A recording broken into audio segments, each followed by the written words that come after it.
ఈరోజు నేను పెద్ద ఉల్లిపాయల్లో చిన్న సైజు అండి, చూడండి చిన్న సైజు ఉల్లిపాయలు తెప్పించుకున్నానండి.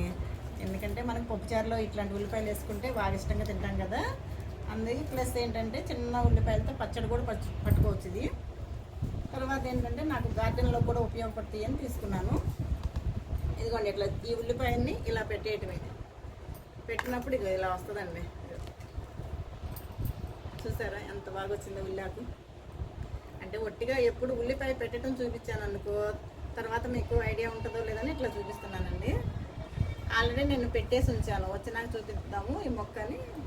ఇట్లా కుండి నిండా పెట్టేసుకున్నాం అనుకోండి, బాగా ఒత్తుగా మనకి చాలా వస్తుంది. తర్వాత ఏంటంటే మనం ఒట్టి ఉల్లాకుతో ఫ్రై చేసుకోవచ్చు, ఎగ్ ఫ్రైలో కూడా చాలా బాగుంటుందండి. అందుకని నేను కంపల్సరీ ఏదో కుండీలో పెడతా ఉంటాను. మీకు చూపించడం కోసమే ఇది తీసాను, మళ్ళీ పెట్టేస్తున్నాను. కొన్ని కుండీల్లోకి పెట్టుకుంటానండి.